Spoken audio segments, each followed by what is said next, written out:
أيمسكه على هون أم يدسه في التراب ألا ساء ما يحكمون.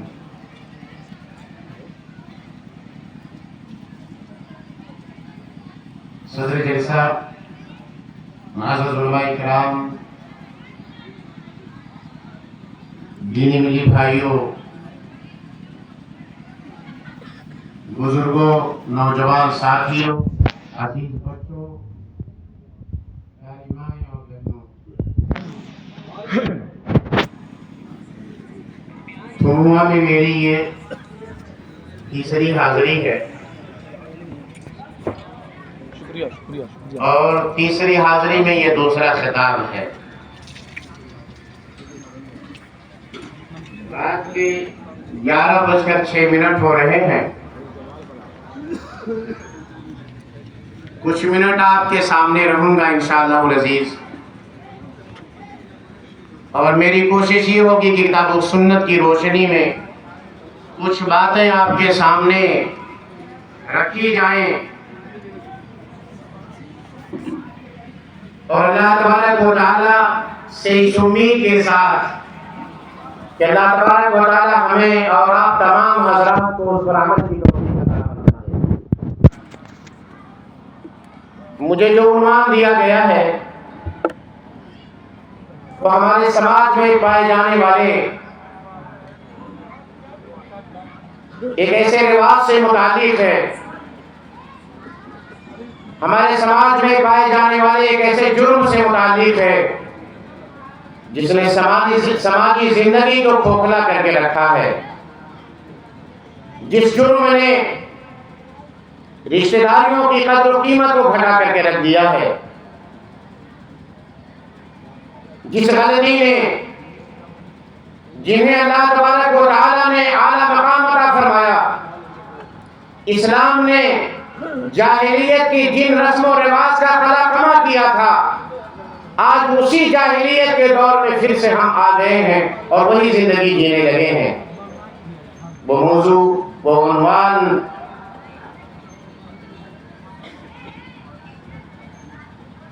جہیز، بارات، شادی بیاہ کے اندر پائے جانے والے غیر شرعی رسم و رواج اور اس سنتی عمل میں بے سنتی اعمال کا وجود، کتاب و سنت کی روشنی میں اور اس کا علاج، کچھ منٹ آپ کے سامنے رہوں گا اور یہ ساری باتیں انشاءاللہ العزیز آپ کے سامنے آئیں گی کہ ہم جس مخلوق کو اللہ تبارک و تعالی نے اتنا اونچا بنایا تھا، اور ہماری جو نصف آبادی ہے، بلکہ اگر نیپال کے آخری احصائیہ کو، جن گننا کو دیکھا جائے تو ہماری آدھی آبادی سے زیادہ جن کی تعداد ہے خواتین کی، اسلام نے انہیں کیا مقام دیا ہے اور ہم انہیں کہاں لے کر کے چلے آئے ہیں، ہمارا سماج انہیں کس نظریے سے دیکھتا ہے۔ اور نبی کریم صلی اللہ علیہ وسلم کی بعثت سے پہلے عہد جاہلیت میں، دور جاہلیت میں، جاہلیت کے زمانے میں اسلام سے پہلے انہیں کیسے دیکھا جاتا تھا؟ کیا اس میں کچھ فرق ہے یا صرف تصویر بدلی ہے اور رویہ وہی ہے؟ ان کو دیکھنے کا نظریہ ہمارا وہی ہے، ہماری سوچ ان کے تئیں وہی ہے، نام بدل گئے ہیں۔ یہ سوچنے کا مقام ہے کہ کیا اسلام کے اس روشن تعلیمات کے آنے کے بعد ہم نے وہ انہیں مقام دیا جو اللہ تبارک و تعالیٰ نے دیا ہے؟ اس پہ غور کرنا چاہیے۔ میرے بھائیوں، میں اصل موضوع پر آؤں اس سے پہلے میں کچھ اشعار آپ کو اس موضوع سے متعلق سناتا ہوں،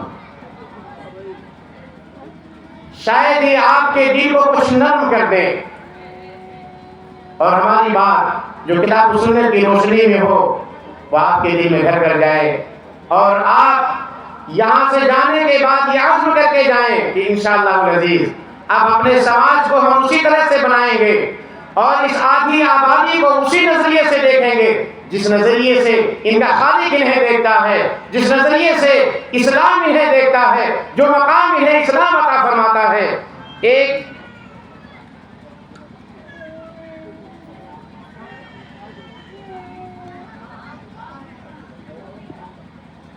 کچھ اشعار میں آپ کو سناتا ہوں بارات اور جہیز سے متعلق، اور اس کے بعد بات آگے بڑھے گی۔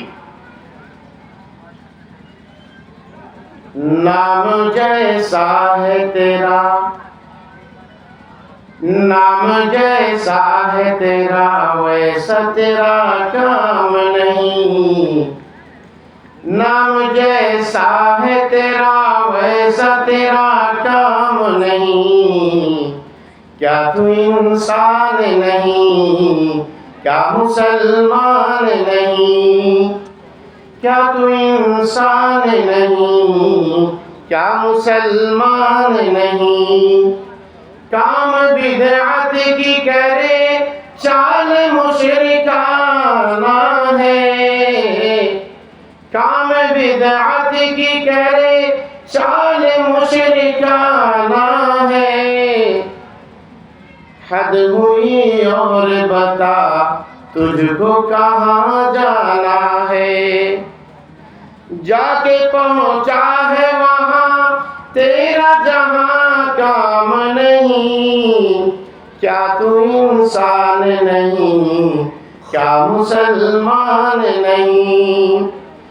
تو نے کتنے ہی غریبوں پہ ستم ڈھائے ہیں، تو نے کتنے ہی غریبوں پہ ستم ڈھائے ہیں۔ لوٹ کے مال جہیزوں سے بہت لائے ہیں، لوٹ کے مال جہیزوں سے بہت لائے ہیں۔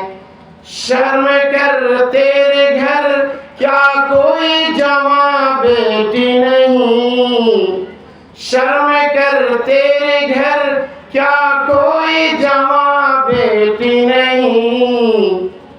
کیا تو انسان نہیں، کیا مسلمان نہیں؟ کیا تو انسان نہیں، کیا مسلمان نہیں؟ ظلم اتنا ہے، ظلم اتنا ہے تیرا گھر سے چلی جاتی ہے، ظلم اتنا ہے تیرا گھر سے چلی جاتی ہے۔ راستہ دیکھ کے تھک جاتی ہے، مر جاتی ہے، راستہ دیکھ کے تھک جاتی ہے، مر جاتی ہے۔ رحم کر ایسے یتیموں پہ کوئی ساتھ نہیں، رحم کر ایسے یتیموں پہ کوئی ساتھ نہیں۔ ارے کیا تو انسان نہیں، کیا مسلمان نہیں؟ کیا تو انسان نہیں، کیا مسلمان نہیں؟ بھکاریوں کی صورت بتاتا ہے شاعر۔ کچھ لوگ بڑی شرافت کے ساتھ جہیز مانگتے ہیں، کہیں کہ ہمیں کچھ نہیں چاہیے، بڑے نئے نئے انداز ہیں بھیک مانگنے کے، اپنے بیٹوں کی خریداری کرنے کے، رشتہ داروں کی خریداری کرنے کے بڑے ہی انوکھے انداز ہیں لوگوں کے پاس۔ ایک صاحب نے کہا مولوی صاحب دیکھیں ہمارا کوئی ڈیمانڈ نہیں ہے، ہم کچھ نہیں مانگتے ہیں، لیکن دائیں بائیں دو لوگوں کو رشتہ طے کرتے ہوئے بیٹھائیں گے، جو بتائے گا کہ دیکھیں گے نا کہ ان کی کوئی مانگ نہیں ہے، مگر کچھ لوگ آئے تھے 10 لاکھ دے رہے تھے، مگر یہ بیچارے کچھ نہیں مانگتے،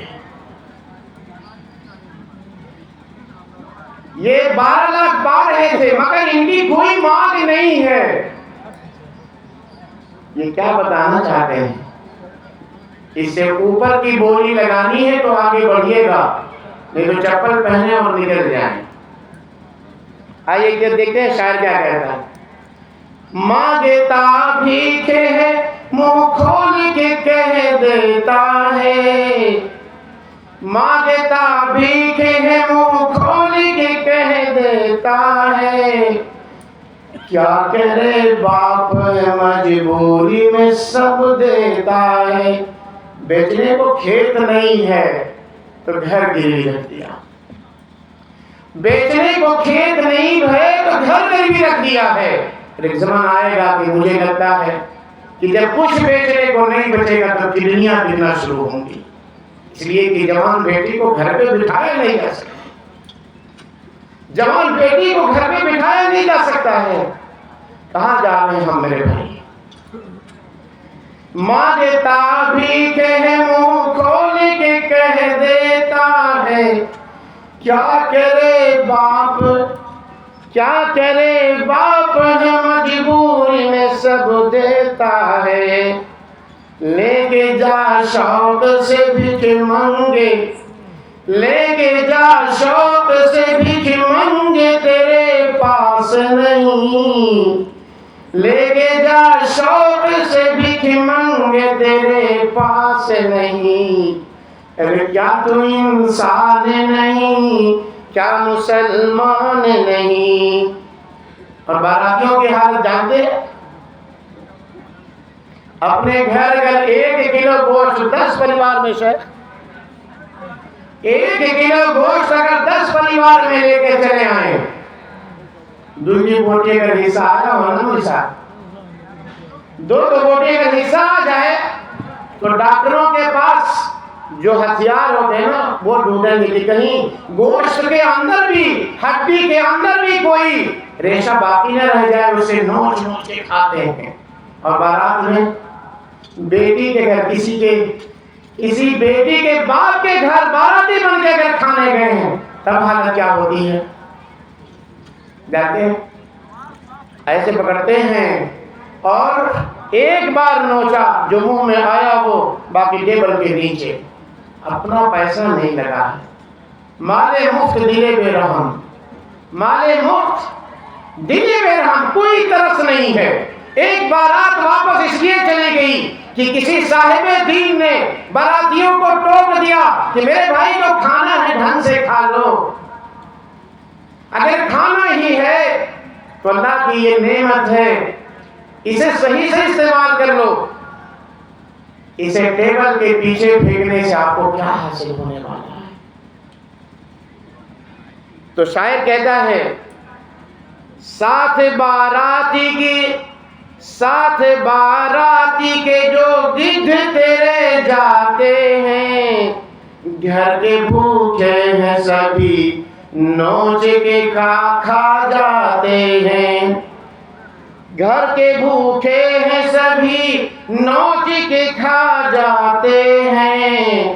ارے سر پہ اپنے جو پڑے تو کہتے ہیں کہ اوقات نہیں۔ اپنے وہ ولیمہ دوسرے ہی دن ہے نا، ان سے کہیے کہ آپ کے پاس یہ باقی فروٹس اسٹال اور اس کے ساتھ میں چومن اسٹال اور پھلکی اسٹال اور نہ جانے کون کون سے اسٹال لگائے ہوئے ہیں، یہ آپ کے ہاں کیوں نہیں لگے ہیں؟ کہتے ہیں ہم بیٹی والے نہیں ہیں نا، ہم ولیمہ کر رہے ہیں اس لیے ہمارے یہاں یہ چیزیں نہیں رہے گی۔ تو اپنے پہ جب آتے ہیں سر پہ اپنے جو پڑے تو کہتے ہیں کہ اوقات نہیں۔ ارے نام جیسا ہے تیرا ویسا تیرا کام نہیں، کیا تو انسان نہیں، کیا مسلمان نہیں؟ میرے بھائیو، اب آئیے ہم خطبہ مسلمہ کے بعد پڑھی گئی اس آیت کے تعلق سے کچھ باتیں آپ کے سامنے رکھوں، اور اس کے بعد اپنے سماج کی کچھ تصویر آپ کے سامنے پیش کروں گا۔ اللہ تبارک و تعالیٰ نے جاہلیت کے دور کے کچھ نقشے دکھائے ہیں ہمیں۔ اہل جاہلیت میں لوگوں کا برتاؤ اس صنف نازک کے ساتھ کیا تھا، عورتوں کے ساتھ لوگوں کا برتاؤ کیا تھا۔ کسی کے گھر اگر بیٹی کی ولادت ہو گئی تو لوگوں کے یہاں کس طرح کا ماحول جنم لیتا، اللہ تبارک و تعالیٰ نے اسے اپنے کلام میں جگہ دیا ہے۔ اللہ کہتا ہے وَإِذَا بُشِّرَ أَحَدُهُم بِالْأُنثَىٰ ظَلَّ وَجْهُهُ مُسْوَدًّا وَهُوَ كَظِيمٌ يَتَوَارَىٰ مِنَ الْقَوْمِ مِن سُوءِ مَا بُشِّرَ بِهِ أَيُمْسِكُهُ عَلَىٰ هُونٍ أَمْ يَدُسُّهُ فِي التُّرَابِ أَلَا سَاءَ مَا يَحْكُمُونَ۔ اللہ کہتا ہے کہ ان میں سے جب کسی کے گھر کسی بیٹی کی آمد کی بشارت سنائی جاتی، کسی کو یہ بتایا جاتا کہ آپ کے گھر بیٹی کی آمد ہوئی ہے، ظل وجہہ مسودا، تو چہرہ ان کا سیاہ پڑ جاتا تھا۔ اچھا بتاؤ میرے بھائیوں، ہم میں سے یہاں سارے اکثر میرے سامنے جو بیٹھے ہیں اکثر شادی شدہ نظر آتے ہیں، آپ سب کے یہاں جب بیٹی کی ولادت ہوئی تھی، کیا ہم سب نے اسی طرح خوشی منایا جس طرح سے ہمارے یہاں بیٹے کی ولادت ہوئی تھی؟ ہم اس طرح خوش نہیں ہوتے ہیں۔ جاہلیت کی تصویر اللہ دکھا رہا ہے کہ جاہلیت میں لوگوں کا معاملہ یہ تھا کہ جب انہیں یہ بتایا جاتا کہ آپ کے گھر میں بیٹی کی ولادت ہوئی ہے، آپ کے گھر میں بیٹی نے جنم لیا ہے، تو ان کے چہرے سیاہ پڑ جاتے تھے اور پورے غصے سے بھر جاتے تھے۔ ایسا تھا کہ دل پھٹ جائے گا غصے کی وجہ سے، مارے غم کے دل بھرا ہوا ہے۔ یتوارا من القوم من سوء ما بشر به، اپنے قوم سے آنکھیں ملانا نہیں چاہتا، لوگوں سے اپنے چہرے چھپائے پھرتا ہے، کس بات کے لیے کہ اس کے گھر میں بیٹی نے جنم لے لیا ہے۔ یتوارا من القوم من سوء ما بشر به، اس کے گھر میں بیٹی کی ولادت کی خبر سنائی گئی، اس کے گھر میں بیٹی آئی ہے، تو اپنا چہرہ چھپائے پھرتا ہے اور کیا کہتا ہے؟ اَيُمْسِكُهُ عَلَىٰ هُونٍ، کیا اسی ذلت و رسوائی کے ساتھ، کیا اسی ذلت و رسوائی کے ساتھ اسے اپنا لے، ہم يَدُسُّهُ فِي التُّرَابِ، یا اسے زمین کے اندر گاڑ دے، یا اسے زمین کے اندر زندہ دفن کر دے۔ اور چشم فلک نے دیکھا ہے، زمین پہ رہنے والے لوگوں نے وہ مناظر بھی دیکھے ہیں، عرب کے حالات اور ان کی بیٹیوں کے ساتھ لوگوں کے معاملات، اس روئے زمین میں بسنے والوں نے دیکھا ہے۔ وہ سارے واقعات حدیث کی کتابوں میں موجود بھرے پڑے ہیں کہ اپنی ہی بیٹی کو گھر سے سجا کر کے لے کے جاتا ہے، گھر میں بیٹی کی آمد ہوئی، بیٹی چلنے کے قابل ہوئی ہے، اسے لے کر کے جاتا ہے، ماں سجا کے بھیجتی ہے، اپنے سینے پہ پتھر رکھ کر کے۔ جس نے جنم دیا ہے وہی اس کی قیمت سمجھتا ہے، ایک ماں ہی اس کی قیمت سمجھتی ہے۔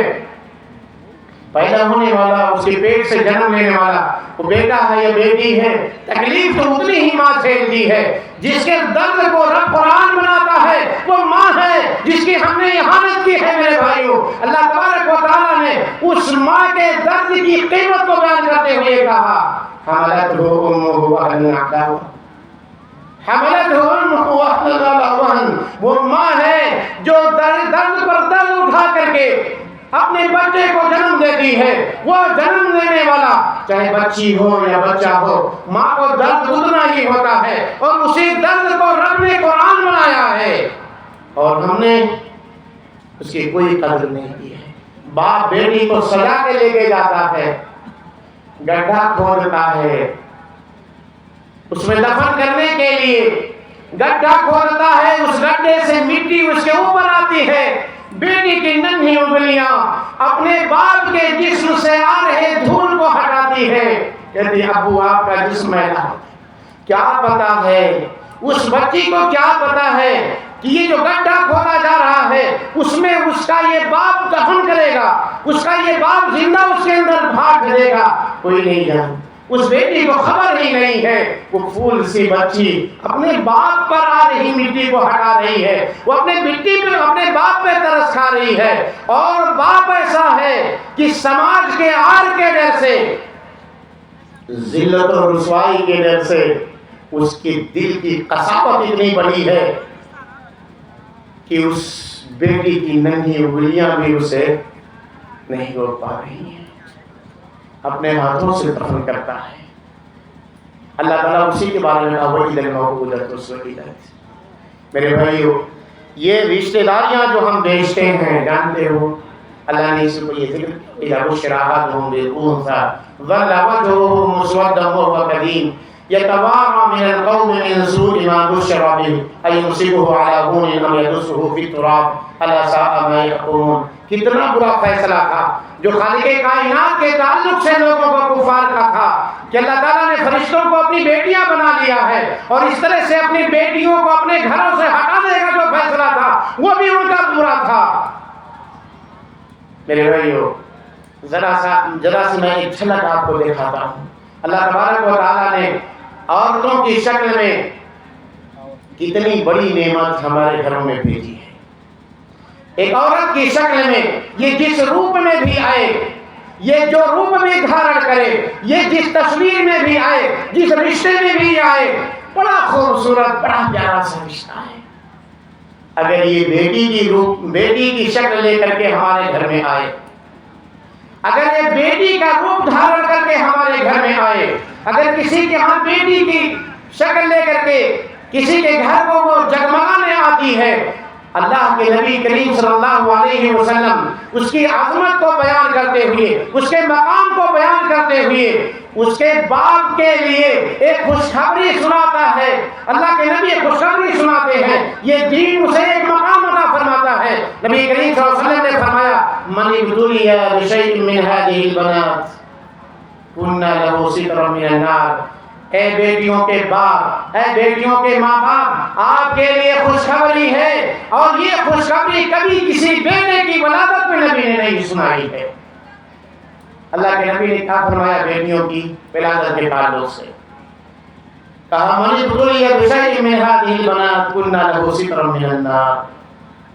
جو ان بیٹیوں سے آزما دیا جائے، ان کی تعلیم، ان کی تربیت، ان کے پڑھانے، ان کے لکھانے میں، ان کے شادی بیاہ کی وجہ سے جو آزما دیا جائے، قیامت کی گھڑی ہوگی اور سارے لوگ حساب و کتاب کے لیے حاضر ہوں گے۔ اللہ تبارک و تعالیٰ کے سامنے بیٹیاں ہوں گی اپنے باپ کو جہنم سے بچانے کے لیے۔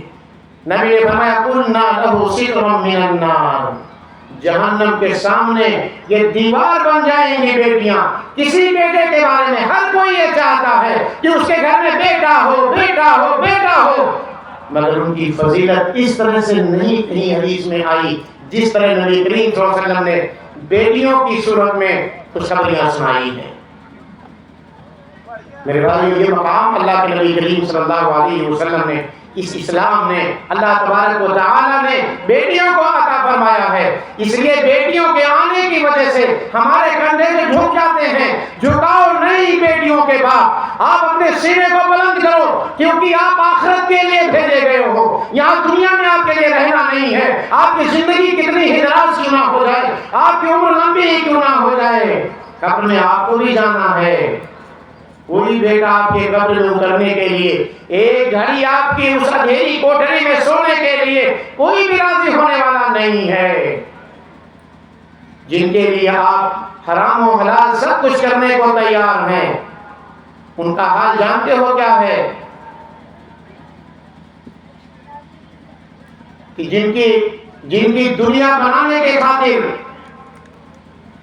یہ والدین اپنا سب کچھ برباد کر چکے ہوتے ہیں، ان کی حالت یہ ہے کہ انہی کے گھروں میں والدین مجبوری پہ رہا کرتے ہیں۔ وہ جن بچوں پہ ساری عمر کی پوری نچھاور کی، انہی بچوں کے گھر ماں باپ مجبوری پہ رہتے ہیں۔ جہاں بیٹے دھکے دے دیتے ہیں، یہی بیٹیاں سنبھالتی ہیں ان والدین کو، جن کو ہم نے حقیر سمجھ رکھا ہے، جن کو ہم نے معمولی سمجھ رکھا ہے۔ رب نے رحمت بنا کر کے بھیجا تھا اور ہم نے ان کو زحمت سمجھ لیا ہے۔ ہمارا نبی تو یہ کہتا ہے کہ یہ آپ کے سامنے، یہ آپ کے لیے جہنم کے سامنے دیوار بننے والی ہے۔ آپ ان پہ پیسے لگا کے تو دیکھو، آپ ان کی تربیت کر کے تو دیکھو، آپ ان کے لیے تھک کے تو دیکھو، یہ آخرت میں بھی آپ کے کام آنے والی ہیں۔ ایک ماں اپنے 2 بچیوں کو لے کر کے دربار رسالت میں پہنچ گئی۔ ایک ماں اپنی بیٹیوں کو لے کر کے دربار رسالت میں پہنچ گئی۔ کئی دن کی بھوکی ہیں، 2 بیٹیاں لے کر کے ایک ماں پہنچتی ہے، اللہ کے رسول صلی اللہ علیہ وسلم کے گھر پہ پہنچتی ہیں۔ دروازے کی دستک ہوتی ہے، دروازہ کھولتی ہیں، اما عائشہ رضی اللہ تعالی عنہا گھر سے باہر نکلتی ہیں، کہتی ہیں کئی دنوں سے ہم کھائے نہیں ہیں، اگر آپ کے گھر میں کچھ کھانے کا ہو تو ہمیں عنایت کر دیجیے۔ اگر آپ کے گھر میں کچھ کھانے کی چیزیں ہیں تو ہمیں عنایت کر دیجئے۔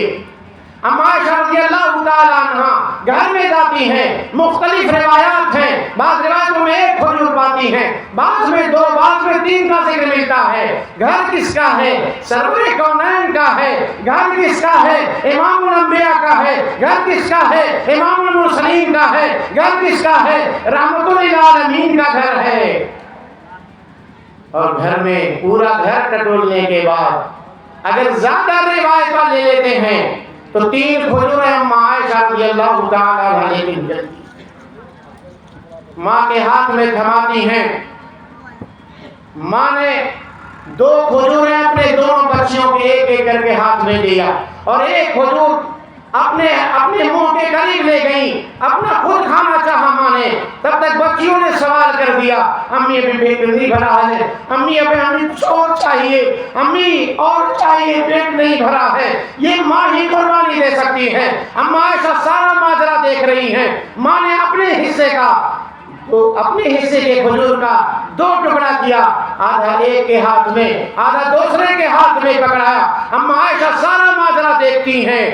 فَأَعْجَبَ شَأْنَهَا، اس کی یہ عادہ اما عائشہ رضی اللہ تعالی عنہ کو بہت بھا گئی۔ اما عائشہ کو ماں بننے کا شرف تو حاصل نہیں ہوا، مگر ماں کی قربانی اما عائشہ نے اپنی آنکھوں سے دیکھا۔ اللہ کے نبی گھر تشریف لاتے ہیں، اما عائشہ رضی اللہ تعالی عنہ اس خاتون کا سارا ماجرا سناتی ہیں، کہتی ہیں آج ہم نے ایک ماں کو دیکھا ہے، آج ہم نے ایک ماں کی قربانی دیکھی ہے جس نے اپنی بیٹیوں کے لیے اپنے آپ کو قربان کیا تھا، جس نے اپنے بیٹیوں کے لیے اپنی بھوک کی قربانی پیش کی ہے، جس نے اپنی بیٹیوں کے لیے اپنی چاہت کی قربانی پیش کی ہے۔ اے عائشہ، اے اما عائشہ رضی اللہ تعالیٰ عنہ کو مخاطب کرے نبی کہتے ہیں، اے عائشہ رضی اللہ تعالیٰ عنہ، آپ کو تو اس کی یادہ بھا گئی اور خالق کائنات کو اس کی یادہ اتنی بھا گئی۔ ان اللہ قد اوجب لها بها الجنہ، ان اللہ قد اوجب لها بها الجنہ، ان اللہ قد اوجب لها بها الجنہ او اعتقها بها من النار۔ خالق کائنات کا معاملہ یہ ہے کہ اس کی یادہ اللہ تبارک و تعالیٰ کو اتنی پسند آئی ہے کہ اس کے بدلے اللہ تعالیٰ نے جنت کو اس کے لیے واجب کر دیا ہے یا جہنم سے اس کی گردن کو آزاد کر دیا ہے۔ یہ بیٹی کا مقام ہے میرے بھائیوں، بیٹی کے ساتھ ایک ماں کی قربانی کا یہ مقام ہے کہ ماں نے ایک بیٹی کے لیے قربانی دی تو خالق کائنات نے جنت اس کی مقدر بنا دی ہے۔ بولو ہم ان بیٹیوں کی کتنی قیمت، ہم ان بیٹیوں کی کتنی عظمت بیان کرتے ہیں، ہم ان بیٹیوں کو کتنا بڑا سمجھتے ہیں، ہم ان کے مقام کو کتنا سمجھتے ہیں۔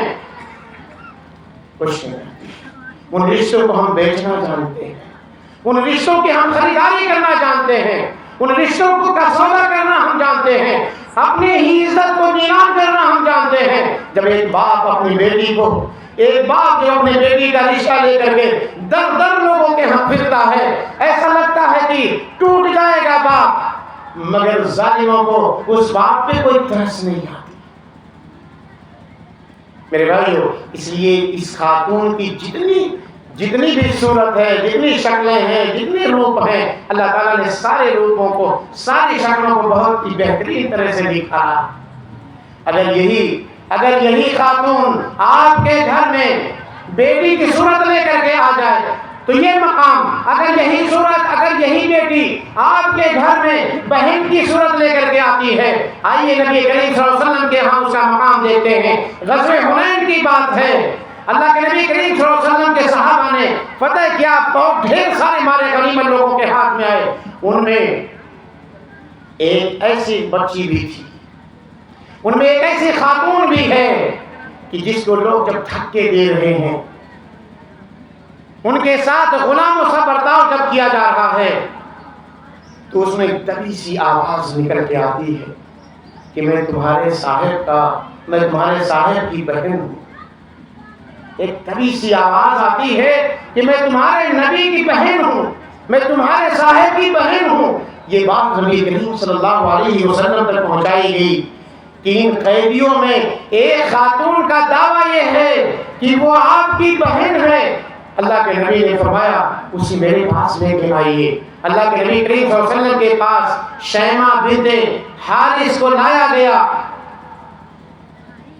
اللہ کے نبی کریم صلی اللہ علیہ وسلم نہیں پہچان سکے۔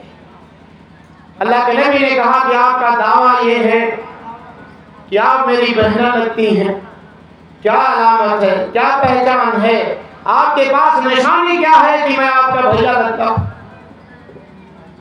شیمہ نے کہا کہ میرے بھیا، جب آپ میرے گھر تھے اور میں آپ کو گود کرایا کرتی تھی، ایک بار میں نے آپ کو ٹیک لگایا، آپ نے میرے پیٹھ پہ دانت کاٹے تھے، آج بھی اس دانت کاٹنے کے نشان میرے پاس موجود، آج بھی وہ نشان میرے پاس موجود ہے۔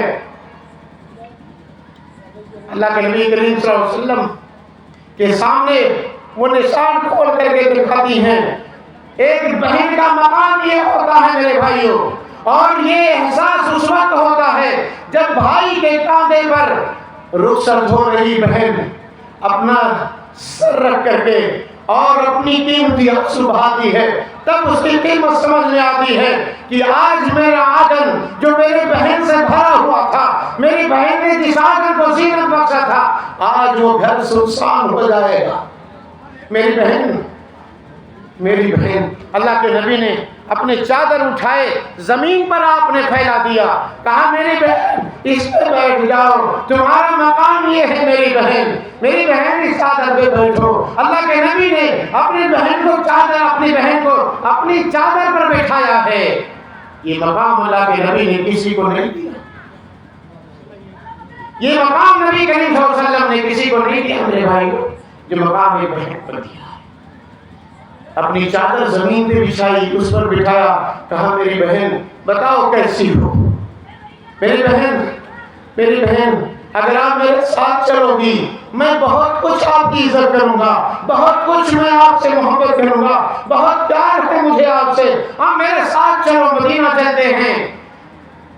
اور آپ کو میں اختیار بھی دیتا ہوں میری بہن، اگر آپ اپنے گھر واپس جانا چاہتی ہیں، اپنے گھر والوں کے بیچ میں جانا چاہتی ہیں، تو میری بہن آپ کہو، میں آپ کو بہت کچھ نواز کر کے، بہت کچھ دے کر کے میں آپ کے گھر آپ کو روانہ کروں گا۔ بہنہ نے کہا کہ بھیا ہمیں ہمارے گھر جانے دیجئے۔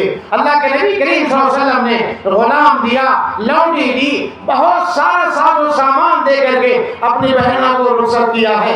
یہ مقام اسلام دیتا ہے بہنوں کو، جس گھر میں بہن آ جائے اس گھر کی زینت بڑھ جاتی ہے۔ یہی عورت جب بیوی کی صورت دھارن کر کے آپ کے گھر میں آ جائے، یہی عورت جب بیوی بن کر کے آپ کے گھر میں آئے، تو میرا نبی اسے اس کا مقام بیان کرتے ہوئے کہتا ہے، میرا نبی اسے یہ مقام دیتا ہے کہ نبی کریم صلی اللہ علیہ وسلم کہتے ہیں الدنیا کلھا متاع وخیر متاع الدنیا المرأة الصالحہ۔ یہ پوری کی پوری کائنات فائدہ اٹھانے کی ہے، یہ پوری دنیا فائدہ اٹھانے کی چیز ہے، مگر اس پوری کائنات میں اگر سب سے بہترین کوئی چیز ہے، اگر سب سے بہترین کوئی فائدہ اٹھانے کی چیز ہے، نیک خاتون ہے، تو نیک خاتون ہے، وہ بھی کسی کے گھر کی بیٹی ہوتی ہے، وہ بھی کسی کی بہن ہوتی ہے۔ میرے بھائیو، اسلام یہ مقام عطا فرماتا ہے، جس روپ میں بھی عورت آ جائے، جس شکل میں بھی آ جائے، اللہ تبارک و تعالیٰ نے اس خاتون کو وہ مقام عطا فرمایا ہے جو کسی کو نہیں دیا۔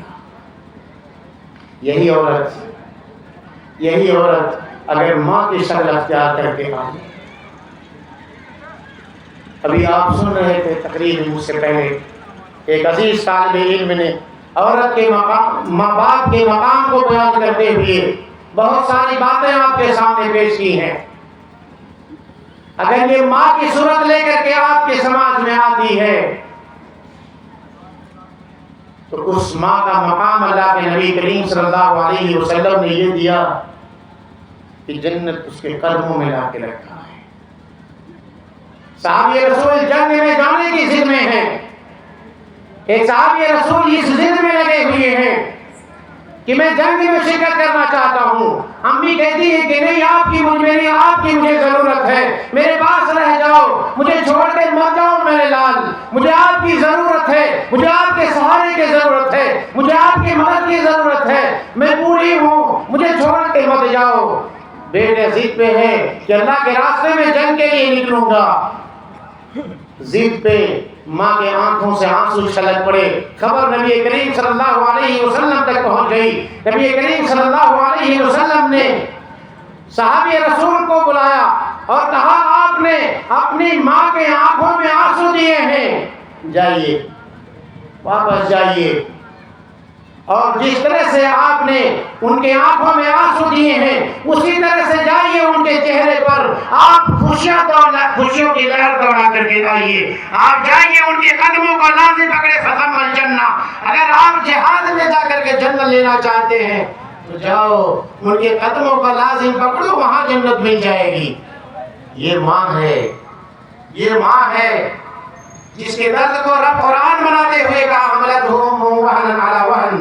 اور یہ ماں ہوتی ہے جس کے شکریہ کی ادائیگی اللہ تبارک و تعالیٰ اپنی توحید کے بعد ذکر کرتا ہے، اپنے شکریہ کے بعد کہتا ہے ان اشکر لی ولوالدی، میرا شکریہ ادا کرو اور اپنے ماں باپ کا شکریہ ادا کرو. وہ ماں ایک خاتون ہوتی ہے، ایک عورت ہوتی ہے جس کا مقام یہ ہے، جس کا مرتبہ یہ ہے کہ نبی کریم صلی اللہ علیہ وسلم اس کی عظمت کو بیان کرتے ہوئے اس کے قدموں کے نیچے جنت کو بتاتے ہیں. اگر جنت میں جانا ہے تو اسی راستے سے ہو کر کے جانا پڑے گا جس کی صحبت میں، جس کے ساتھ حسن سلوک میں، جس کی شکر گزاری میں، جس کی فرما برداری میں، جس کی اطاعت میں اللہ کے نبی کریم صلی اللہ علیہ وسلم نے جنت رکھی ہے، جس کی اطاعت میں خالق کائنات نے جنت رکھی ہے، اس راستے سے ہو کر کے جانا پڑے گا. تو یہ خاتون ہے اور خواتین کا یہ مقام ہے میرے بھائیوں کہ جس روپ میں بھی آ جائے اللہ تبارک و تعالیٰ نے ان کو اعلیٰ مقام عطا فرمایا ہے. ایک طرف شریعت مطہرہ نے، ایک طرف اسلام نے عورتوں کو یہ مقام عطا فرمایا ہے، اور دوسری طرف ہمارے سماج میں ان عورتوں کو کس نظریے سے دیکھا جاتا ہے. یہ نظریہ کسی مذہب کے ساتھ خاص نہیں بلکہ سارے لوگ اس میں گرفتار ہیں. وہ کسی بھی مذہب کے ماننے والے ہیں، سارے لوگوں نے عورتوں کی قدر نہیں کی ہے. ہمارا اسلامی سماج بھی عورتوں کی قدر نہیں کرتا. حالت کیا ہے کہ شادی بیاہ کے تعلق سے جسے اللہ تبارک و تعالیٰ نے جس خاتون کو گفٹ کہا تھا یہب لمن یشاء اناثا ویہب لمن یشاء الذکور، اللہ تعالیٰ جسے چاہتا ہے بیٹی گفٹ کرتا ہے، بیٹی سے نوازتا ہے. اللہ ہبہ کا لفظ استعمال کیا ہے اس میں، اور ذکر کرتے ہوئے اس ہبہ میں پہلے عورتوں کو ذکر کیا، بیٹی کو ذکر کیا، کہا یہب لمن یشاء اناثا ویہب لمن یشاء الذکور. اللہ جسے چاہتا ہے بیٹی نوازتا ہے، پہلے اس کا ذکر فرمایا. اس کے نام کی سورہ قرآن میں سورۃ النساء ہے، اور مخصوص عورتوں کے نام کی سورت بھی آپ کو مل جائے گی جس سے عورتوں کی عظمت کا پتہ چلتا ہے. مگر میرے بھائیوں، ہمارا سماج جب اسی خاتون کو اپنے گھر میں لانا چاہتا ہے تو دیکھیے ہمارے سماج کی تصویر کس طرح سے اس کی احانت کرتا ہے. قرآن نے جاہلیت کے ان ساری رسم و رواج کا ذکر کرتے ہوئے کہا تھا کہ ان لوگوں کے گھروں میں جب بیٹیوں کے آمد کی خوشخبری سنائی جاتی تھی ان کے چہرے سیاہ ہو جاتے تھے. ہمارا سماج اس سے کچھ مختلف نہیں ہے میرے بھائیوں. ہم نے بھی ایسے ہی رسوا کیا ہے ان خواتین کو، منگنی سے لے کر کے، دکھائی سے لے کر کے، شادی بیاہ کے ہونے تک، بدائی کے ہونے تک، اور اس کی رخصتی تک کتنا ہم اسے رسوا کرتے ہیں. آئیے اس کی کچھ جھلکیاں ہم دیکھ لیں.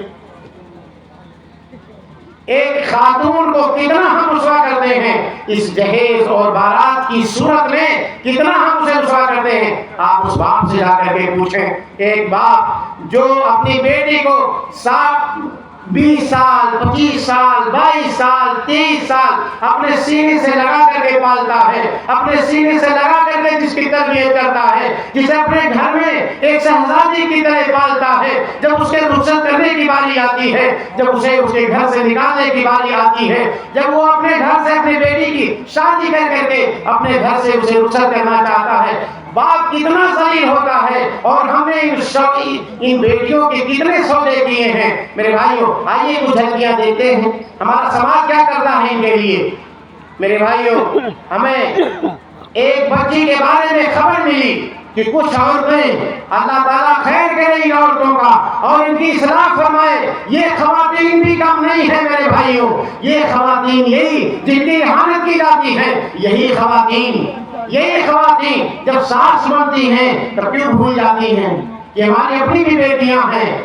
کسی کی بیٹی دیکھنے کے لیے گئیں، یہ صحیح واقعہ ہے کہ کچھ عورتیں کسی بیٹی کو دیکھنے کے لیے گئی ہیں، بیٹی کو برہنہ کر کے دیکھا ہے۔ بیٹی دیکھنے گئی، بیٹی کو برہنہ کر کے دیکھا، سارے کپڑے اتروا کر کے دیکھے ہیں، پوچھیں اس کی ماں سے کیا اس کے اوپر گزری ہوگی، یہ خبر جب اس کے باپ کو ملی ہوگی کہ آج میری بیٹی کو ننگا کر کے لوگوں نے دیکھا ہے، سماج کہاں پہنچ گیا ہے، سماج کی حالت کہاں چلی گئی ہے کہ ایک رشتہ لگانے کے لیے جس کا اتنا مقام اللہ تبارک و تعالیٰ نے بیان فرمایا ہے، سماج نے اس کو بہو بنانے کے لیے ننگا کیا۔ انسان نہ رہے، حیوانیت سے بھی آگے نکل چکے ہیں۔ اگر رشتہ لگانے کے لیے کسی بچی کو برہنہ کر کے دیکھنا پڑ جائے، اس سے پتہ چلتا ہے کہ میرے بھائیوں، یہ تو کام اہل جاہلیت میں نبوت سے پہلے ان جاہل لوگوں نے بھی نہیں کیا تھا، کفار مکہ نے بھی یہ کام نہیں کیا تھا، جو کام ہم نے کیا ہے اسلام کے نام پر۔ یہ قدر ہے میرے بھائیوں، 25 30 عورتیں بیٹیاں دیکھنے جاتی ہیں، اور ایک دو بار نہیں،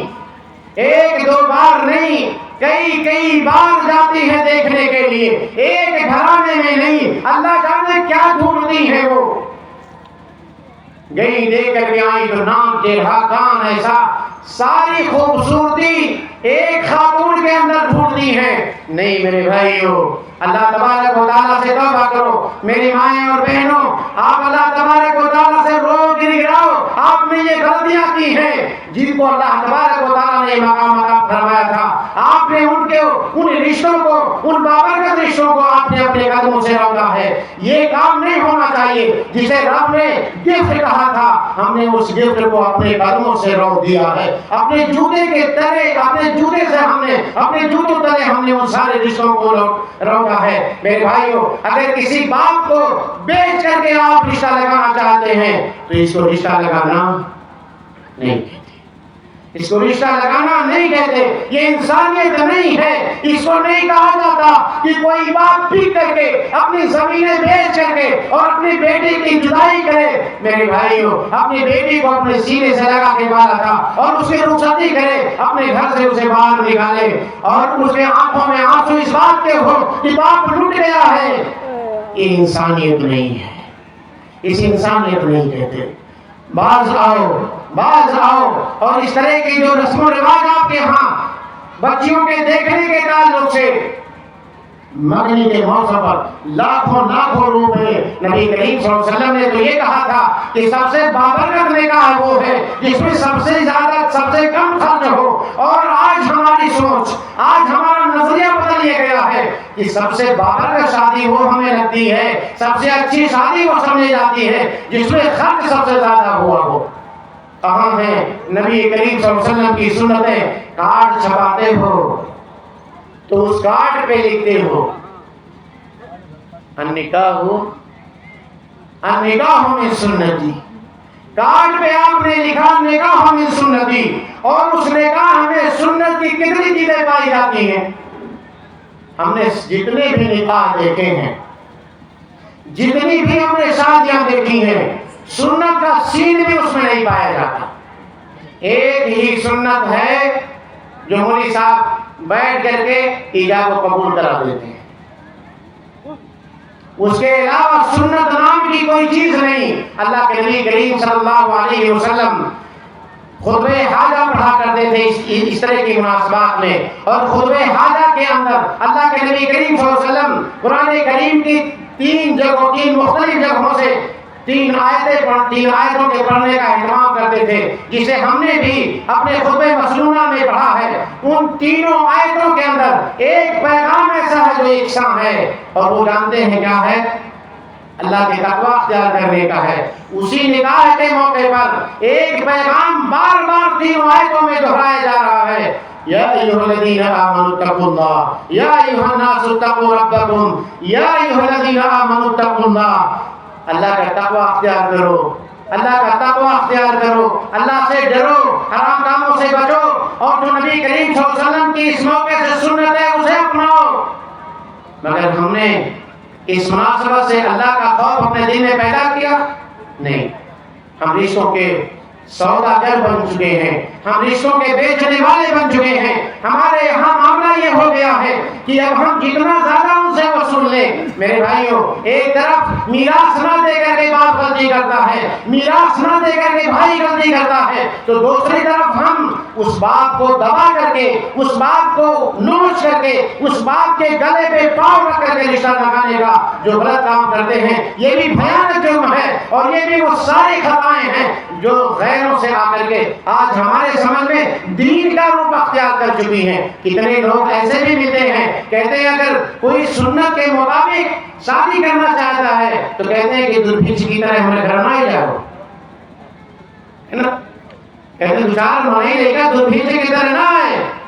ایسے بھی لوگ ملتے ہیں کہ لڑکی کا باپ بھی بار رات کا مطالبہ کرتا ہے۔ ایسے لوگ بھی ہیں کہ اگر کوئی نبی کی سنت پر عمل کرنا چاہتا ہے تو لوگوں کے ہاں سنت پر عمل کرانے میں بھی دشواری ہے۔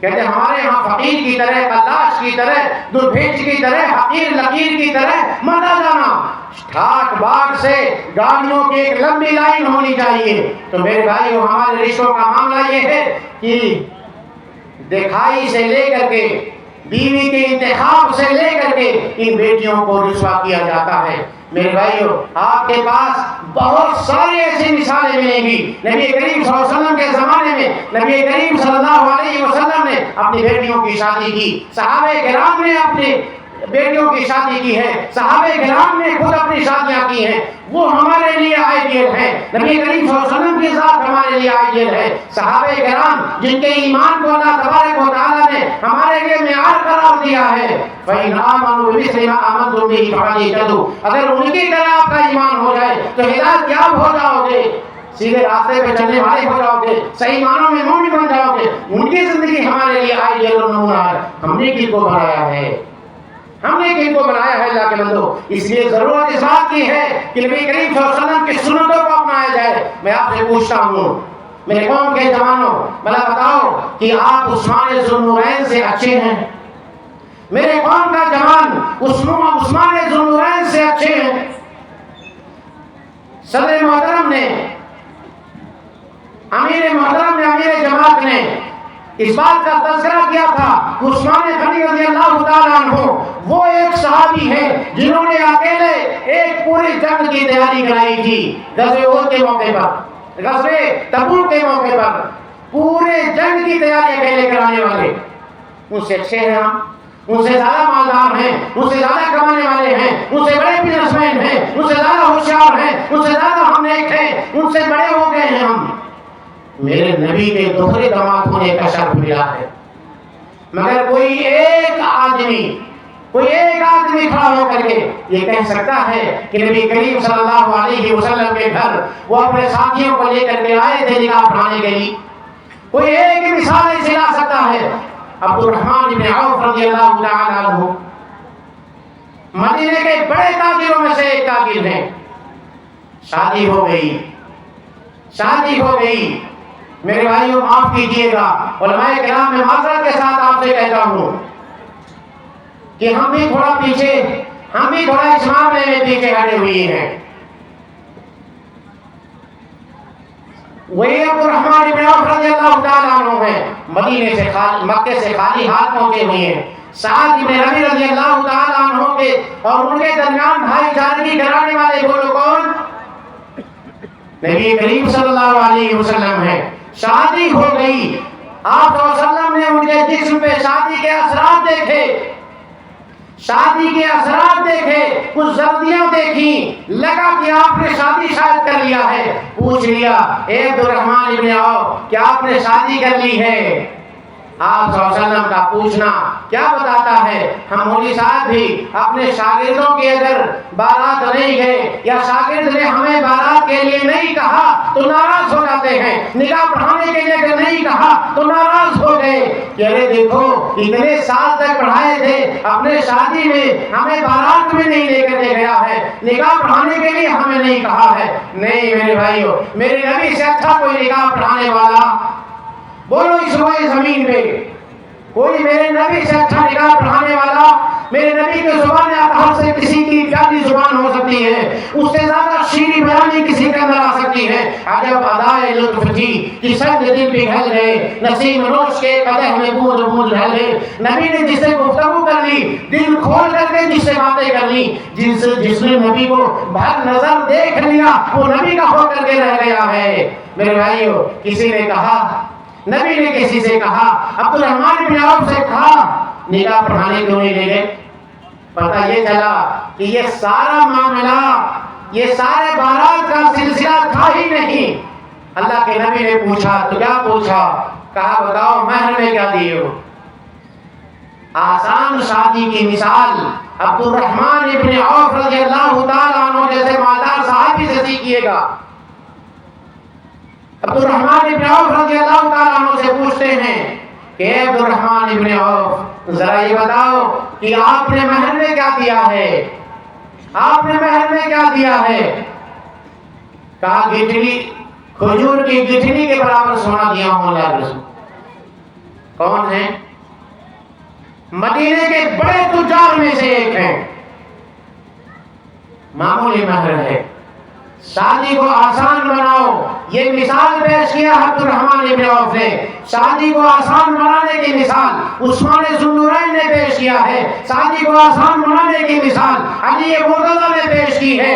اللہ کے نبی کی بیٹی کو گھر میں لے کے چلے گئے، نہ ان کے پاس کچھ ہے، اللہ کے رسول خود پالے پوسے ہیں، اللہ کے نبی کے ہاتھوں پہ تربیت پانے علی رضی اللہ تعالیٰ عنہ ہے، اس لیے کچھ انتظام کر دیا، کچھ انتظام کر دیا کہ میرے ہی یہاں پلے بڑھے تھے، کچھ گھر میں تو ہے نہیں، ہم نے دیکھا ہے، ہمارے ہی گھر پر پڑے بڑھے ہیں۔ اسی کو دلیل بنا کر کے لوگوں نے کیا کہا کہ نبی جہیز میں کچھ چیزیں دیے تھے، نبی بھی جہیز کے، نعوذ باللہ، نبی جہیز نہیں۔ آپ کا بھی داماد اگر کوئی علی جیسا ہو جائے، آپ کو بھی اگر علی مرتضیٰ جیسا کوئی داماد مل جائے، اپنا دل لٹا دو میرے بھائیو، اپنا گھر لٹا دو، کوئی نہیں کہے گا، مگر آپ کے اندر بھی علی مرتضیٰ کی صفت بھی تو پائی جانی چاہیے۔ آپ کا بیٹا ہے ماشاءاللہ، بیٹا کیا ہے؟ انگوٹھا چھاپ، قطر سے بس قطر نوکری لگ گئی، قطر نوکری لگ گئی ہے، کہا کرت بابو بیٹا ہوا پڑھے لکھے نہیں، مگر کمات بڑھین ہے، بیٹا کمات بڑھین ہے، پڑھے بڑھے نہیں، قرآن پڑھ لیتے نہیں، نماز پڑھ جانا نہیں پڑھ بابو، اور دلیل کس کو بنا رہے ہیں؟ بیٹا اپنا بے نمازی ہے، بیٹا اپنا جوتا چھاپ، بیٹا اپنا ادار چھاپ بال، کوا ڈیزائن، پتہ نہیں کون کون سے ڈیزائن والا دیکھ کر کے انسان نہیں لگتا ہے، چھٹھنڈر کی طرح، اور مطالبہ 15 لاکھ یہ بجے سے کما، پڑھا لکھا نہیں، پڑھا لکھا نہیں ہے، انگوٹھا چھاپ اور ڈیمانڈ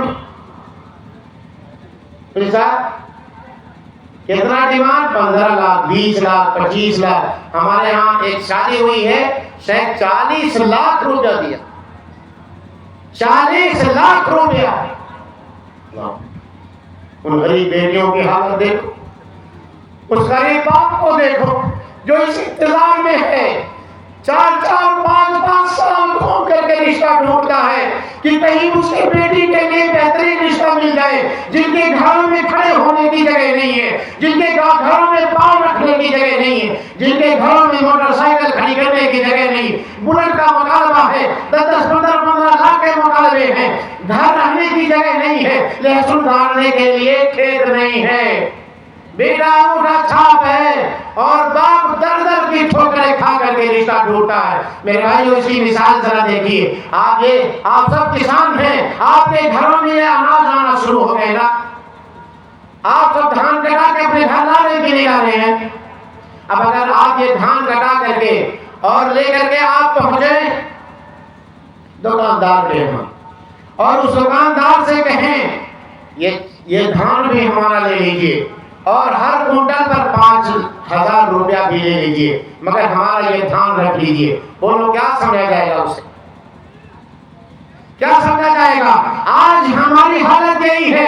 اللہ تبارک و تعالیٰ نے جسے رحمت بنا کر کے بھیجا تھا، اللہ تبارک و تعالیٰ نے جس کے درد کو ایک خاتون، جس کے درد کو قرآن بنایا، وہ کل کی ماں بننے والی ہے، وہ جس کے لیے اللہ کے نبی نے اپنی چادر بچھائی وہ بھی کسی کے گھر کی بہن ہے، وہ جس کو نبی کریم صلی اللہ علیہ وسلم نے دنیا کی سب سے بہترین فائدہ اٹھانے والی چیز قرار دیا ہے، وہ خاتون بن کر کے جو آپ کے گھر کو جنت بنانے والی ہے، آپ کے گھر کو اپنی تلاوت سے مزین کرے گی، اپنے قرآن کی تلاوت سے آپ کے گھر کو پرنور بنائے گی، آپ کے آنگن کو بڑا خوبصورت بنائے گی۔ میرے بھائیو، مگر ایسی پتو نہیں چاہیے، ایسی بہو نہیں چاہیے، پیسہ والی چاہیے۔ اور نبی نے اسی کو کہا تھا کہ تنکح المرأة لأربع، لمالها ولجمالها ولحسبها ولدينها فاظفر بذات الدين۔ بچیوں کی شادی کے جو معایر لوگوں نے قائم کیے ہیں، کوئی اس کا مال دیکھتا ہے، تو کوئی حسب و نسب دیکھتا ہے، تو کوئی خوبصورتی کو معیار بنائے ہے، تو کوئی دینداری کو معیار بنائے ہے۔ نبی نے فرمایا فاظفر بذات الدین، اگر ایک طرف ایک مالدار خاتون ہے اور ایک حسب و نسب والی خاتون ہے اور ایک حسن و جمال والی خاتون ہے اور ایک طرف ایک دیندار خاتون ہے، نبی نے فرمایا فاظفر بذات الدین، کیونکہ کل آپ کے بچوں کی ماں یہ دیندار بچی جب بنے گی تو اپنے بچوں کو پیدا ہونے کے بعد لا الہ الا اللہ سنائے گی، اس کے کان میں جو پہلا کلمہ پہنچے گا وہ اللہ اکبر کا پہنچے گا۔ اس لیے میرے بھائیو، انتخاب آپ اپنا بدل لیجئے، معیار انتخاب بدل لیجئے، چننے کا، سلیکٹ کرنے کا آپ اپنا معیار بدلیں اور دینداری کو ترجیح دیتے ہوئے ان بچیوں کو تلاشیں، بچیوں کے باپ کو رسوا نہ کریں، انہیں در در نہ بھٹکنے دیں، آپ آگے بڑھیں، آپ اپنے بچوں کے لیے رشتہ تلاشنے جائیں، آپ لوگوں کے گھر کہ آپ اپنی کریمہ کو ہمارے حوالے کر دیجئے، آپ کے گھر میں رشتہ اپنے بیٹے کا لگانا چاہتا ہوں۔ اللہ کی قسم، جس دن سماج کی تصویر یہ بن جائے کہ لوگ اپنے بیٹوں کا رشتہ بچیوں کے باپ سے مانگنے چلے جائیں گے، اس دن بچیوں کا مقام ہمارے سروں پر ہوگا، اس دن ہمارا سماج بچیوں کو اپنے سروں پر بٹھائے گا۔ اور جب تک ہمارا یہ الٹا معاملہ رہے گا کہ بچی کا باپ در در ٹھوکریں کھا کر کے اور اپنی بیٹی کا رشتہ تلاشے گا، تب تک یہ ہماری بیٹیاں رسوا ہوتی رہیں گی۔ اس لیے میرے بھائیو، جاہلانہ ان رسم و رواج کو چھوڑو، عبد الرحمن بن عوف رضی اللہ تعالیٰ عنہ کی زندگی کو، ان کی شادی کو مثال بناؤ، ان کی شادی کو مثال بناؤ۔ نبی نے پوچھا شادی ہو گئی؟ کہا ہاں اللہ کے نبی شادی ہو گئی۔ مہر میں کیا دیے ہو؟ کہا کہ کھجور کے گٹھلی کے برابر سونا دیا ہوں اللہ کے نبی۔ کہا ولیمہ کیے ہو؟ کہا ولیمہ کرو، اگرچہ ایک بکری ہی کا کیوں نہ ہو۔ کن کو کہا؟ وقت کے سب سے بڑے تاجر کو۔ ہمارے لیے، ہم جیسوں کے لیے وہ بات ایسی ہے کہ ولیمہ کرو، چاہے چٹنی روٹی ہی صحیح، چاہے آج بھیاڑے کا بکرا ہی صحیح، چاہے آلو بھات کھلاؤ، مگر ولیمہ کرو، یہ سنت ہے۔ ہمارے یہاں معاملہ الٹا ہے، ایک تو لڑکی کا باپ بھی کر کے رشتہ لگاتا ہے اور دوسرے سارے رشتہ دار مل کر کے وہ بھی کھاتے ہیں اور سارے باراتی بھی اسی کو نوچ کر کے کھاتے ہیں، جبکہ بیٹی کے باپ پہ کوئی بار نہیں ہے۔ میرے بھائیوں، یہ رسم و رواج چھوڑو اور اپنے سے شروعات کرو۔ نہ رسوا کرو لڑکیوں کے باپ کو۔ ایک آخری بات کہہ کے اپنی بات ختم کرتا ہوں۔ ایک شادی کا تذکرہ اللہ تبارک و تعالیٰ نے قرآن میں کیا ہے، ایک شادی کا تذکرہ رب ذوالجلال نے اپنے قرآن میں کیا ہے۔ جانتے ہیں کہ اس کا قصہ ہے؟ موسیٰ کلیم اللہ کا، موسیٰ علیہ السلام کی شادی کا قصہ اللہ تعالیٰ نے قرآن میں ذکر فرمایا ہے۔ کیسی شادی ہوئی تھی؟ شعیب کے ہاں پہنچتے ہیں، ان کی بچیوں کی خدمت کر دیتے ہیں، نتیجہ شادی سے پہنچ جاتا ہے۔ جانتے ہو شادی کے لیے کیا انتخاب ہوا، کیا کہا گیا؟ کہا 10 سال ہمارے ہاں مزدوری کرو، اس شرط پہ میں ان دونوں بیٹیوں سے ایک بیٹی کی شادی آپ سے کر دیتا ہوں، اور اگر 10 سال پورا کر دیں گے تو یہ آپ کی جانب سے ہوگا، یہ نفل ہے۔ 8 سال مزدوری کرو۔ میں سمجھتا ہوں کہ مہنگی شادیوں میں سے ایک شادی تھی، اور موسیٰ علیہ السلام نے اسے قبول فرمایا۔ موسیٰ علیہ السلام نے شادی کو قبول فرمایا۔ میرے قوم کے جوانوں، آپ کے اندر ایمانی غیرت کہاں کھو گئی ہے؟ آپ کیوں نہیں یہ کھڑے ہو کر کے سامنے سے کہتے میرا باپ مانگتا ہے مانگنے دو؟ میرے بازوؤں میں آج بھی طاقت ہے، آپ کھڑے ہو کر کے اعلان کرو۔ میرے قوم کے جوانوں، آپ یہ ثابت کرو اور یہ کہو لوگوں سے کہ ہم شادی فری میں کرنے والے ہیں، ہم کوئی پیسہ لینے والے نہیں ہیں، ہم کوئی بچی کے باپ سے مطالبہ کرنے والے نہیں ہیں، جہیز میں ہمیں کوئی نہیں سامان چاہیے۔ میرے بھائیو، ہمارا معاملہ جانتے ہو کیا ہے؟ ہمارے سونے کے لیے بیڈ کون لے کے آتی؟ بولو، کہتے ہو مرد ہے نا؟ بعض دکھاتے ہو مرد ہے، مرد۔ بیڈ کس کا؟ لڑکی کا۔ کولر کس کا؟ لڑکی کا۔ فریج کس کا؟ لڑکی کا۔ پنکھا کس کا؟ لڑکی کا۔ ہاتھے سے ہمدا والا پنکھا بینا کے کر بولو، لڑکی کا۔ فریج کس کا؟ ٹھنڈا پانی جو پی رہے ہو کس کا؟ لڑکی کا۔ کھرپی کس کا؟ لہسن بھونے کرتی کون لائی کھرپی؟ لڑکی لے کے۔ گیس سلنڈر کس کا؟ لڑکی کا۔ چولہا کس کا؟ لڑکی کا۔ گاڑی کس کی؟ لڑکی کا۔ تب کاہے کا آپ بڑا مرد بنے گھومتے ہو؟ اتنا بڑا بھکاری کہ کل چیز ماں کے کہنا ہوا ہے، دوسرے کا استعمال کر رہا، بیوی کا، اور اسی کو مار رہا ہے۔ ایک بار کھڑی ہو کر کے اگر وہ بیٹی، ایک بار کھڑی ہو کر کے اگر وہ بچے کہتے کہ میری لائی ہوئی ساری چیزیں تو چھوڑ اور اپنے باپ کی کمائی پہ چل، اللہ قسم صورت کھٹیا نہ ملی۔ کیس کل بانٹ بوٹ کے لے چکے ذکر تو ہے۔ ساری بیٹیاں کے لیے کھڑے ہو کے کہتے سامنے تیرا کیا ہے؟ اور مسالہ 5 سال پیسے بھر گئے، کئی کلو کالی مرچ اور کون گرم مسالہ اللہ جانے۔ ہمارے بھی بہن کی شادی، ایک بوتل مٹھائی تھی، اس میں اچھی مٹھائی تھی، کچھ لوگ اس کو پاؤں سے ایسے مار رہے تھے، پاؤں سے لڈو لے لی، اور لڈو مہنگا سے بنوا تھا نوگر سے، بولا اس نے کہا وہی قیمت لگے گی مگر یہ بھی کوالٹی تھا کہ کئی ایک ٹائپ کا مٹھائی، اس کو پاؤں سے مارتے تھے، پاؤں سے مارتے تھے، اور کل سامان لڑکی لے کے لیے۔ میرے بھائیو، جانتے ہو مرد کون ہے؟ رجال لا تلہیہم تجارت ولا بیع عن ذکر اللہ، اور ذکر اللہ میں یہ دین بھی ہے میرے بھائیو کہ مرد تو وہ ہے رجال لا تلہیہم تجارت ولا بیع عن ذکر اللہ۔ کہاں کس کمائی پہ پھول رہے ہو؟ سعودی قطر کی کمائی پہ؟ پیرے کہاں تھا؟ پیرا جانا تو پیرا کہاں چھو؟ پیرا جائیا سعودی چھوٹا بیڑی پہ آ جا، وہ بیڑی پہ اللہ نے قسم بیڑی نہیں بابو، بیڑی پہ آ جائیں گے، بیڑی پہ پیرا کہاں چھوڑ وہاں گئے، آواز بات ختم، فون نہ بیگ نہ بیلنس۔ یہاں جو 4 پیسہ کماتا ہے اس کی کمائی ٹکاؤ اور ادھر والا ٹکاؤ، باہر والا ٹکاؤ۔ سعودی کے نام پہ یہ سارا چیز آیا میرے بھائیو۔ آپ اپنے اندر غیرت ایمانی پیدا کرو.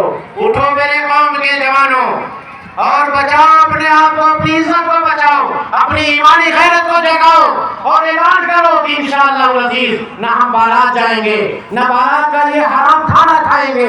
یاد رکھو ایک بات کہہ کر کے اپنی بات ختم کر دیتا ہوں. میرے پیچھے بہت سارے علماء کرام ہیں اور وہ شکایت کریں گے. ایک حدیث سنا کر کے اپنی بات ختم کر دیتا ہوں. اگر اللہ کے نبی کی یہ حدیث آپ کے دل کو چھو جائے تو توبہ کر لیجئے گا, توبہ کر لیجئے گا. اللہ کی قسم 22 سال سے زیادہ ہو گئے ہیں میں نے کسی کا بارات نہیں کیا ہے, نہیں جاتا کسی کی بارات. اگر بہت سا کچھ رشتے دار بزد ہو گئے کہ آپ سے نکاح پڑھوانے کے لیے صاحب چلے آئے, شرط کیا کہ پانی پینے تک کے لیے نہیں کہو گے, نہیں جاؤ, مان لو یہ حرام اس کو. کیونکہ اگر لڑکی کا باپ قیامت کے دن کھڑا ہو کر کے اللہ تبارک و تعالیٰ کے سامنے آپ کے اس کھانے کی دہائی دے دیا کہ اللہ یہ سارے ظالم لوگ, ہم نے 30 براتی کہے تھے, ہم نے 50 براتی کہے تھے, ہم نے صرف 100 کہا تھا, یہ 200 آئے تھے کھانے کے لیے. اے اللہ تبارک و تعالیٰ ان لوگوں نے ہماری عزت کی پرواہ نہیں کی ہے, اللہ ان کے بارے میں تو فیصلہ آج کر دے. کیا ہوگا؟ میرے نبی کی حدیثیں سن لو. میرے نبی نے کہا ہے میرے صحابہ اتدرون من مفلس, ہمارے یہ حافظ صاحب انشاءاللہ العزیز 20 دن کے بعد شادی کے جوڑے میں بندھنے والے ہیں اور انشاءاللہ یہ مثال پیش کریں گے ایسے ہی, نہ بارات لے جائیں گے انشاءاللہ اور نہ کوئی مطالبہ کریں گے. ارے مڑبا کا ہے بات بولو تو بابو, اندر دلا میں کچھ اور نہ رکھو, موقع ہے بھی توبہ کر لو. اللہ کے نبی جناب محمد رسول اللہ صلی اللہ علیہ وسلم صحابہ سے پوچھتے اے میرے صحابہ بتاؤ مفلس کون ہے, قلاش فقیر کون ہے؟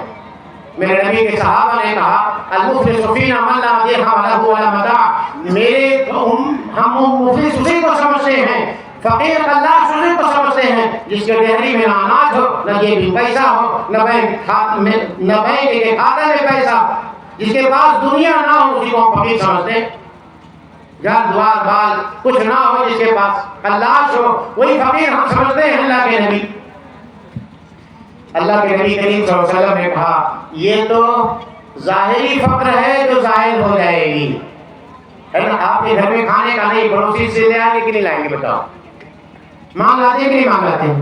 آپ کے گھر میں نہیں ہے کھانے کا تو پڑوسی کے گھر سے لے آئیں گے, کسی کے گھر جا کے کہہ کے لے آئیں گے آپ. اللہ کے نبی نے کہا یہ فقر حقیقی فقر نہیں ہے, حقیقی مفلسی یہ نہیں ہے. مفلسی حقیقی یہ ہے کہ کل قیامت کے دن کچھ لوگ آئیں گے یاتی بصلاۃ وصیام وزکات وقد شتم هذا واكل مال هذا وضرب هذا وقذف هذا وقتل هذا وسفك دم هذا. کہا میری امت کا حقیقی مفلس وہ ہے جو قیامت کے دن بہت ڈھیر ساری نمازیں, ڈھیر سارے روزے, ڈھیر سارے صدقات و خیرات لے کر کے آئے گا, مگر اللہ کے بندوں کے ساتھ اس نے زیادتیاں کی ہوں گی, کسی کا مال نہ حق کھایا ہوگا, کسی کو گالی دی ہوگی, کسی کو برا بھلا کہا ہوگا, کسی کی بہن بیٹی پہ زنا کی تہمت لگا دیا ہوگا, بات کسی کو کرتے دیکھ لیا, اس نے زن نام کی کوئی چیز نہیں. کوئی بات ہے, کوئی بات ہے, آپ نے عقبہ خراب کر لی اپنی اتنا کہہ کر کے, اپنی آخرت تباہ کر لی اتنا کہہ کر کے. وہ سب کا دم ہادا, کسی کا خون بہا دیا. میرے بھائیو انہی مظلوم میں جن کا مال آپ نے حرام طریقے سے کھایا ہے, قیامت کے دن اللہ تبارک و تعالیٰ کے سامنے آپ بھی ہوں گے اور وہ سمجھی بھی ہوگا اور اللہ تبارک و تعالیٰ کے سامنے کھڑے ہو کے کہے گا اے میرے پروردگار, اے میرے پالنہار, میرے پاس صرف 12 منڈی کھیت تھے, ہم نے اس کو بیچ کر کے اپنے بیٹی کا رشتہ لگایا تھا, اس بے رحم باپ کو کچھ بھی ترس نہیں آیا تھا, میری ساری جائیداد بھی پا دی. اے اللہ تبارک و تعالیٰ میں نے اپنے گھر کی بھی رکھ کے رشتہ لگایا تھا, اس ظالم کو ذرا بھی ترس نہیں آیا, ساری چیزوں کا مطالبہ کرتا رہا. اے اللہ آج تو عدالت کی کرسی پر ہے, آج تیرا یہ اعلان ہے الملک اليوم للہ الواحد القہار۔ اے اللہ آج تو انصاف کرنے والا ہے، آج میں تجھ سے انصاف کا مطالبہ کرتا ہوں۔ اے اللہ ہمارے لیے تو ہمارے اور اس کے درمیان آج فیصلہ سنا دے۔ اے اللہ آج میں ان سارے جہیزوں کا حساب لینا چاہتا ہوں، ان باراتیوں کے کھائے ہوئے آج ان گوشتوں کا اللہ حساب لینا چاہتا ہوں جن لوگوں کو ہم نے دعوت نہیں دی تھی۔ اے اللہ وہ اور جو پلس ہو کر کے آئے تھے ان کو ہم نے نہیں بلایا تھا۔ اے اللہ ہم نے پلیٹ گنا تھا، ہم نے 100 بلایا تھا اور 200 پلیٹ خرچ ہوا تھا، 100 پلس ہو گئے تھے۔ اللہ آج میں ان ظالموں سے اللہ حساب لینا چاہتا ہوں۔ اللہ کے نبی کہتے ہیں فَيُعْطَى هَذَا مِنْ حَسَنَاتِهِ وَهَذَا مِنْ حَسَنَاتِهِ وَهَذَا مِنْ حَسَنَاتِهِ، اس کی نیکیاں بعض روایتوں کے مطابق ہاما پہاڑ کے برابر ہوگی۔ اللہ بانٹنا شروع کرے گا فَإِنْ فَنِيَتْ حَسَنَاتُهُ، نیکیاں ختم ہو گئی ہیں اور حسنات صدی سامنے کھڑا ہے۔ چاچا سمدھی سامنے کھڑا ہے، اللہ بھی ہمارا نمبر نہیں آیا اور اس کی نیکیاں ختم ہو گئی، ہمیں بھی ملنا چاہیے۔ ہم ان براتیوں سے، ان ظالم براتیوں سے حساب لینا چاہتے ہیں اپنے گوشت کا۔ 2 کنٹل بنوانا پڑا تھا، اگر یہ نہیں آئے ہوتے تو 2.5 لاکھ میں کام چل گیا ہوتا اللہ، مگر ان لوگوں کی وجہ سے ہمیں کھیت بیچنا پڑا۔ اللہ آج حساب لینا چاہتا، کچھ نہیں بچا۔ اب کہا اس دوسرے سمدھی لڑکی کے باپ کی جو خطائیں ہوں گی اس کے اوپر ڈال دی جائیں گی۔ ثم طرح فی النار، گوڑوا پکڑ کے بننا یہاں طرح فی النار کا معنی یہ نہیں کہ بڑھیا سے پکڑ کے لے جاؤں گے، یہ سب بڑھیا سے پکڑ کے ڈال دیں۔ طرح فی النار پر ٹھگریا پکڑ کے بہا دیا اسے، بہنا نہیں ہے تب وہی چلو سمجھی لوگوں یہ بھی ساتھ ہے نا۔ اس لیے میرے بھائیو اتقوا دعوت المظلوم فإنه ليس بينه وبين حجاب۔ اللہ کے بندو ان مظلوم لڑکیوں کے باپ اور ماں کی بددعا سے بچو، کیونکہ ان کے دعاؤں کے اور خالق کائنات کی قبولیت کے درمیان کوئی بیچ کا دھاگا نہیں ہے۔ اللہ مباشرتاً سنتا ہے، بغیر کسی ترجمان کے سنتا ہے۔ اللہ تبارک و تعالیٰ بلا کسی پردے کے سنتا ہے۔ اس لیے مظلوم باپوں کی بددعاؤں سے بچو، اپنے بہووں کے باپوں کو، بھائیوں کو ستانا چھوڑ دو۔ جو آپ نے لیا ہے ابھی موقع ہے، واپس کرو، اپنے بیٹوں کی کمائی سے اسے واپس کرو اور قسم دیجیے یہ آپ لے لیجیے اور اللہ کے واسطے ہمیں معاف کر دیجیے گا، اللہ کے واسطے ہمیں معاف کر دیجیے۔ یہ موقع ہے، اللہ نے آپ کو عطا فرمایا ہے۔ فَأَمَّا مَنْ خَافَ مَقَامَ رَبِّهِ وَنَهَى النَّفْسَ عَنِ الْهَوَىٰ فَإِنَّ الْجَنَّةَ هِيَ الْمَأْوَىٰ۔ اللہ تبارک و تعالیٰ کی گرفت کے سامنے اگر آپ نے سرنڈر کر دیا ہے، اللہ سے معافی مانگ لی ہے، ڈر گئے ہیں، خوف کھا گئے ہیں کہ اللہ تبارک و تعالیٰ ہم تیرے سامنے ان گناہوں کو لے کر کے حاضر ہونے کی سکت نہیں رکھتے۔ دنیا میں آپ کی آنکھیں نم ہو گئی اور اپنے گناہوں سے تائب ہو گئے، اصحاب حقوق کے حقوق آپ نے ادا کر دیے اور سمجھیوں کے پیسے واپس کیے۔ جن بچیوں کے بھائیوں کے پیسے ہم نے کھائے ہیں، اگر ہم نے انہیں واپس کر دیا ہے تو یقین مانو کل آپ کی آخرت سدھر جائے گی۔ میرے بھائیوں بات بہت زیادہ ہو گئی، اب میں آپ سب سے کہتا ہوں، بڑے جوان ہیں دیکھتا ہوں اور کچھ بپا لوگ بھی ہیں،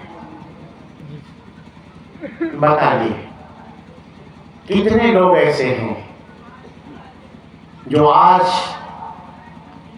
اس مجلس میں یہ عہد کر کے جانے والے ہیں کہ انشاءاللہ اپنے بیٹے کی شادی، بیٹا ہوا کر بیٹی کی شادی بلا کچھ لیے، بلا جہیز، بلا بارات کے کرنے والے؟ ذرا کچھ لوگ ہاتھ اٹھا کے بتا دو بھائی لوگ۔ اور جوانوں ذرا آپ بھی بتا دو، میرے قوم کے جوانوں ذرا آپ بھی بتاؤ کہ ہمیں نہیں چاہیے۔ کتنے جوان ایسے ہیں ماشاءاللہ ماشاءاللہ، ادھر دیکھیں، ادھر ایک ہاتھ دیکھیں، میرے پاس بھی، ادھر سامنے بھی، ادھر بھی سامنے جوانوں نے ماشاءاللہ، اور ہمارے قوم کے بزرگوں نے بھی کہا ہے کہ انشاءاللہ العزیز اب ہم لوگ اپنے بیٹوں کی شادی میں نہ جہیز، نہ باراتی اور نہ یہ سارا کرو فرق کرنے والے نہیں ہیں۔ انشاءاللہ العزیز آپ سلامہ پہ چائے پہ مسجد کے اندر بیٹھ جائیں، مدرسے میں بیٹھ جائیں، چائے پہ 4-6 لوگ جا کر کے اور بیٹی کو فخر سے لے کر کے اپنے گھر کی زینت بنا لو میرے بھائیوں۔ لوگوں کا بوجھ ہٹاؤ گے، من نفس عن مؤمن قربۃ من قرب الدنیا نفس اللہ عنہ قربۃ من قرب یوم القیامہ۔ آپ اگر کسی غریب باپ کے بوجھ کو ہٹاؤ گے، اللہ تعالیٰ قیامت کے بوجھ آپ سے ہٹا دے گا۔ تیار ہو میرے بھائیوں؟ ذرا ہاتھ لہرا کے بتاؤ نا صحیح۔